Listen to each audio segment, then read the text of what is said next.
we will be starting with the second chapter, that is microorganisms, friend and foe.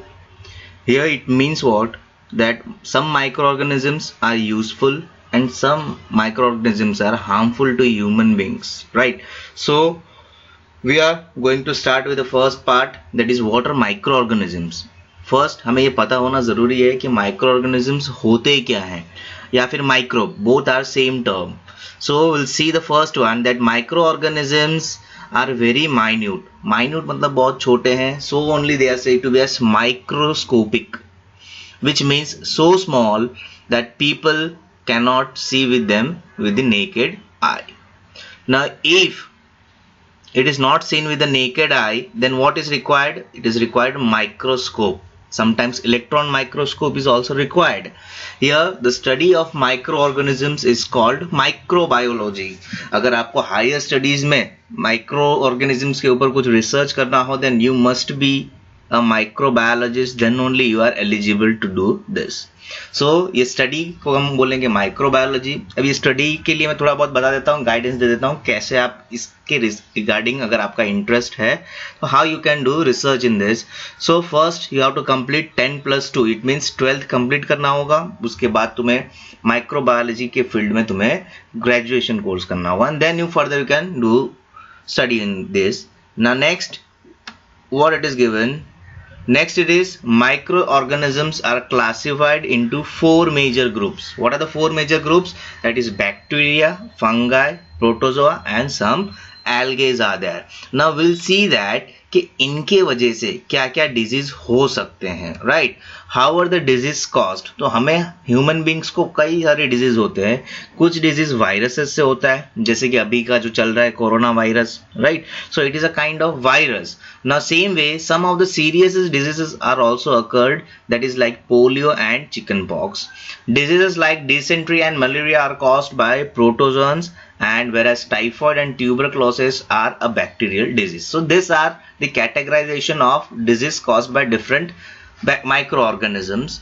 Now let's see the next part, that is where do these microorganisms live. कहाँ कहाँ ये रहते हैं. Microorganisms वो single celled भी हो सकते हैं या फिर मल्टी सेलुलर भी हो सकते हैं. They can survive under all types of environmental, ranging from cold region to the hot springs and to desert to marshy lands. तो ये कोई भी climatic conditions में रहने की काबिलियत रखते हैं. It means they have that potential to stay in all critical conditions. They are also found in inside the bodies of animals including humans. तो ये ह्यूमंस के बॉडी के अंदर या फिर एनिमल्स के बॉडी के अंदर भी प्रेजेंट रहते हैं.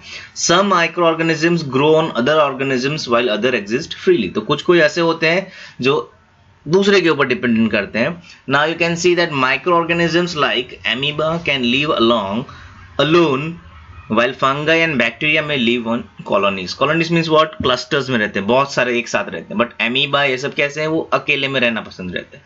अभी आप यहाँ पे एक इमेज देख रहे हो, आपको ये जो ब्लू कलर का इमेज दिख रहा है, that is the first image. It is a protozoan, okay. And the second one which we are seeing here, that is corona virus. That is it is an image of any virus.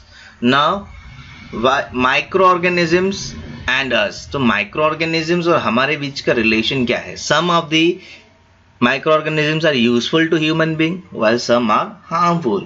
So microorganisms plays an important role in our lives.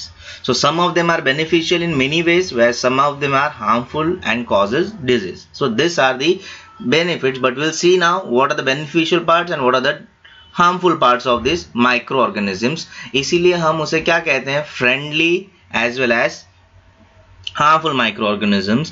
Friendly microorganisms is what? Microorganisms are used in the preparation of curd, bread and cake. तो ये सब बनाने के लिए microorganisms का use होता है.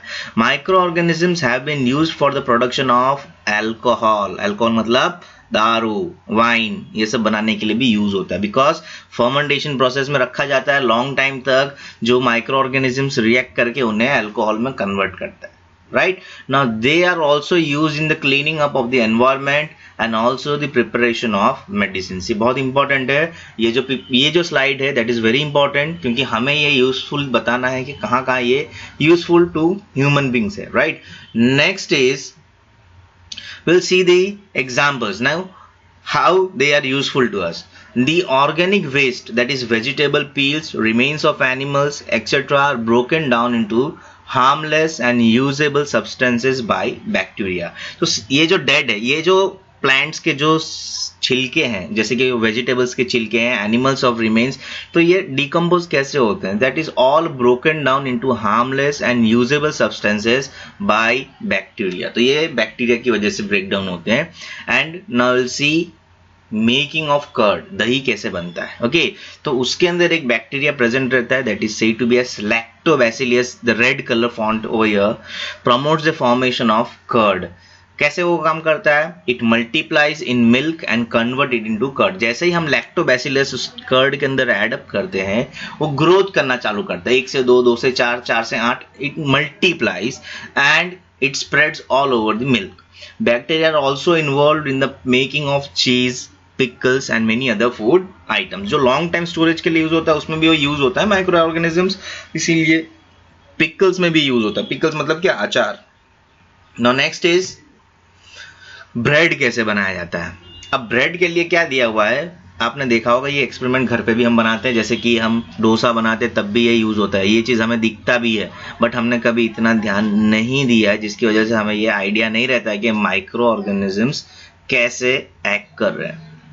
Now here take half a KG of flour. आटा और मैदा ले लो, उसमें कुछ शुगर डाल दो, mix with warm water and add small amount of yeast powder. Yeast powder क्या है? काइंड ऑफ माइक्रो ऑर्गेनिजम्स है and need to make a soft dough. तो उसको क्या करने का? मिक्स करना है. ये सब मिला के हॉट वाटर, एक हाफ केजी मैदा, फिर बाद में ईस्ट पाउडर डालने के बाद उसे डफ बनाओ, बराबर. अब उसके बाद अगर मैं उसे 2 आवर्स तक रखूं तो हमें क्या मिलेगा? तो हमें ये दिखेगा कि वो जो डफ है वो फूल रहा है. अब ये क्यों फूल रहा है? तो अभी ये तुम्हें पता चलेगा. अभी how do you find the duff rising? Now you could see that yeast reproduces rapidly and produces carbon dioxide during respiration. तो जैसे जैसे ये yeast मल्टीप्लाई होने लगते हैं, तो उनको भी तो कार्बन डाइऑक्साइड रिमूव होता है उनकी बॉडी से. तो अभी रिमूव होगा तो कहाँ जाएगा? तो it will create a bubble of the gases, fill the dough and increases it volume. तो इससे क्या होगा? उसका वॉल्यूम इंक्रीज होगा. This is the basis of the yeast use of yeast in the baking industry for making breads, pastries and cakes. तो यही logic से हम ये सब चीज बना रहे होते हैं. यहाँ पे एक देखो इमेज दिया हुआ है, मैदा विद ईस्ट पाउडर, उसमें कोई भी रेज्ड नहीं है, बट जैसे ही हमने ईस्ट पाउडर डाल के 2 आवर्स तक रख दिया, at that time we are going to get that कि वो फुल गया है. ठीक है, तो वो क्यों होता है? क्योंकि ईस्ट ऑक्सीजन रिलीज आउट करता है, तो वो बबल्स की तरह गैस फॉर्मेशन होता है और उसकी वजह से वो फूल जाता है. Right. So next is, what are the commercial use of microorganisms? Commercial मतलब क्या? जिससे हमें आमदनी हो, यानी इनकम हो. तो microorganisms का यूज ऐसे लार्ज स्केल में कहाँ पे होता है, वो सब चीज के बारे में हमें देखना है. Now microorganisms are used for the large scale production of alcohol, wine and acetic acid, that is called as vinegar. देखा होगा खाने में विनेगर डालते हुए, चाइनीज बनाते टाइम विनेगर ऐड किया जाता है. ठीक है, तो that is vinegar. It is being used by the use of micro organisms. Yeast is used for commercial production of alcohol and wine. तो यीस्ट का बहुत इंपॉर्टेंट रोल है. Yeast is grown on natural sugars present in the grains like बैरली, wheat, rice and crushed fruit juices. इसमें क्या होता है कि ये कैसे बनता है? तो शुगर्स जो होता है ना, शुगर्स, जैसे कि शुगर केन लिया जाए और उसको ब्रेक डाउन किया जाए, उसके जो लिक्विड सॉल्यूशंस हैं, जैसे कि उसको शुगर जूस है, शुगर केन जूस है, उसे हम लॉन्ग टाइम तक रखेंगे ना, तो उसके अंदर माइक्रो ऑर्गेनिजम्स डेवलप होने लगते हैं. That is said to be as an yeast. Okay, और उसी का यूज करके हम क्या करते हैं? अल्कोहल, वाइन, एसिटिक एसिड ये सब बनाते हैं. Right. Next is conversion of sugar into alcohol. कैसे ये कन्वर्जन होता है, तो ये देखना है हमें. Now take a 500 ml of beaker filled up to 3/4 with water. Dissolve 2 to 3 teaspoons of sugar in it. Add half a spoon of yeast powder to the sugar solutions. Now इसमें क्या करना है? 500 ml beaker लो, पानी add करो, 2 to 3 teaspoons of sugar add कर दो और उसके बाद yeast powder ऐड करो. और उसको क्या करना है 4 to 5 आवर्स तक उसे स्टोर करके रखना है। अब अगर उसको स्मेल करने जाओगे ना तो तुम्हें एक स्ट्रॉन्ग स्मेल आएगा। वो जो स्ट्रॉन्ग स्मेल है that is said to be as an fermented part. Okay, this is the smell of alcohol as the sugar has been converted into alcohol by yeast. Okay, तो ये yeast के through alcohol में convert हो जाता है and this process of conversion of sugar into alcohol is known as fermentation. ये ध्यान रखना, ये बहुत इंपॉर्टेंट पार्ट है कि fermentation किसे कहते हैं, राइट। तो इससे क्या पता चलता है कि अगर हमने शुगर सॉल्यूशन में ईस्ट डाल के अगर उसको कुछ आवर्स तक रखा तो स्ट्रॉन्ग स्मेल प्रोड्यूस होगा and that is the smell of east. इसीलिए यहाँ पे जो फर्स्ट वन जो दिया हुआ जो पर्सन का फोटो दिखा रहा है that is Louis Pasteur discovered the fermentation in 1857. He was the first to discover this process. Now sugar plus yeast is equals to fermentation and because of that fermentation alcohol plus carbon dioxide gas will be released out.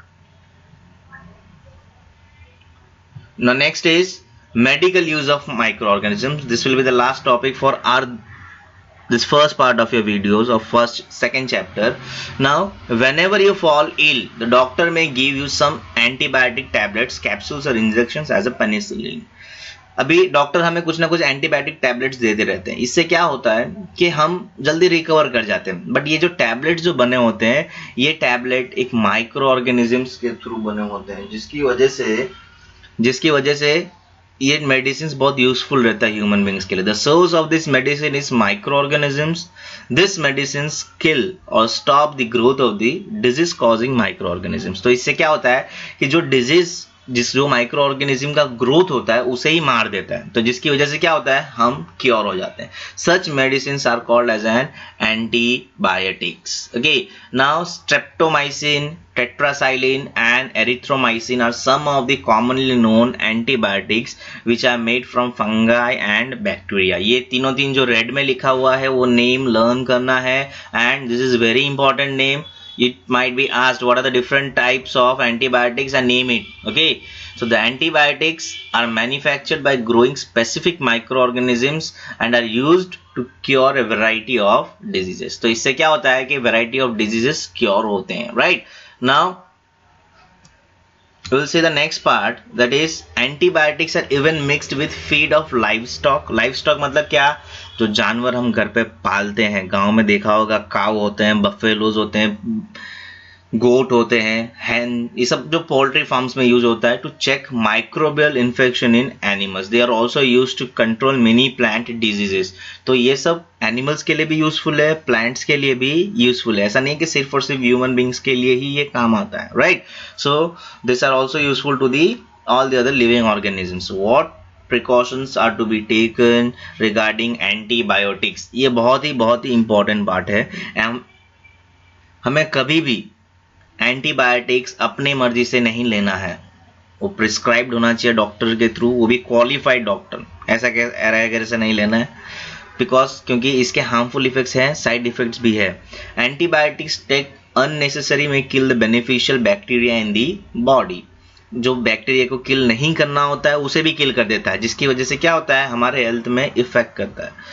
Now antibiotics however are not effective against cold and flu as these are caused by the viruses. तो जो भी diseases viruses से हो रहा है उससे antibiotics का कोई फर्क ही नहीं पड़ने वाला उसे। सो इसीलिए उसके लिए ये हेल्पफुल नहीं है।